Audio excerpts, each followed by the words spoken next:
This video covers Chapter 4, Section 1 of Stat 454, the standard form of a linear program. LPs are solved using a technique called the simplex method, but in order to actually use the simplex method, we need to put LPs in a form that is compatible with it. So this lesson will demonstrate how to convert an LP in a non-standard form into the standard form of the simplex method.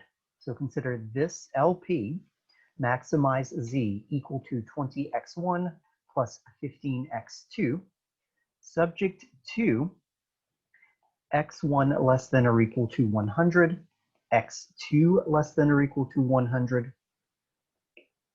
50x1 plus 35x2 greater than or equal to 6,000, and 20x1 plus 15x2 greater than or equal to 2,000, subject to the sign constraints x1 and x2 greater than or equal to 0. This is an LP that looks very similar to the types of LPs we discussed in Chapter 1. The standard form of an LP only differs from these other forms in the sense that instead of less than or greater than constraints, we want to only have equal constraints. We only want equal constraints. So what we're going to do is use a little bit of algebra and create some new variables that allow us to turn these inequality constraints into equality constraints. The very first kind of variable we're going to introduce is one called the slack variable. It's for less than or equal to constraints. Let's take a look at x1 less than or equal to 100 as an example. There are a lot of values of x1 that make this expression work. I could have x1 equal to 70, for example, work. That satisfies the constraint, but there is a whole lot of extra room in x1 that could get to 100. In other words, there's an additional 30 I could add in that gets this constraint to x1. And it comes in a pair, right? If I had x1 as 80, I could have an additional 20 to get to 100. So it seems there is an extra amount, some slack, that I could introduce into this constraint. I'll call it variable s1, that could make the constraint equal 100. As x1 changes, s1 will change, making that equality happen. I can do a similar thing with this second constraint, x2 less than or equal to 100. Will transform into x2 plus a second slack variable that I'll name s2 equals 100. Slack variables are associated with less than or equal to constraints. The next version is an excess variable.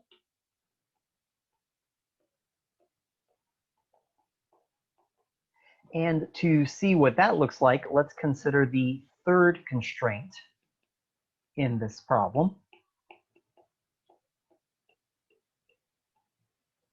If I pick some large values of x1, let's say values that come in and make this LP have 6,500 for the right side, I have an excess amount that I don't need to satisfy the constraint. So if I came in and took away 500, I would end up having this constraint satisfied with equals. This 500 is an excess amount, so I'm going to subtract the excess. So subtract excess for greater than or equal to variables. I can do a similar thing with the fourth constraint.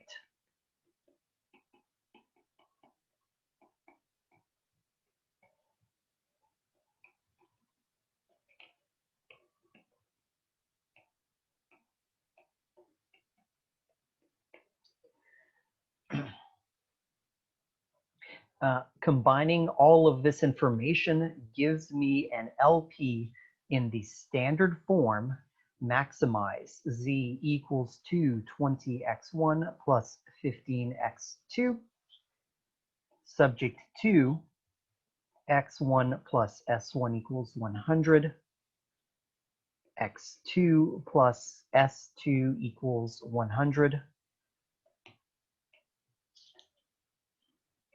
20x1, excuse me, not 20, 50x1 plus 35x2 minus E3 equals 6,000, and 20x1 plus 15x2 minus E4 equals 2,000. And then we want to make sure we include the sign constraints. We want all of these variables, S1, S2, E3, and E4, to be bigger than or equal to 0. I want to briefly mention some nomenclature that I did when I rewrote this final solution. Notice I made sure to list all of the slack variables first, and then all of the excess variables. Even though there are no constraints that have neither, after the XX variables, this is where I'd put the ones that were already equality. The second thing I want to mention is that the subscript of the variable indicates which constraint it's associated to. The first constraint has a subscript of 1, the second constraint has a subscript of 2, the third one has a subscript of 3. Even though E3 is the first excess variable, it's labeled with a 3 because it's the third constraint. Make sure that you label all of these LPs, slack and excess variables, consistently throughout all of these examples. Your homework for chapter 4.1 is to complete 4.1 number 2. This ends content for chapter 4, section 1, the standard form of an LP.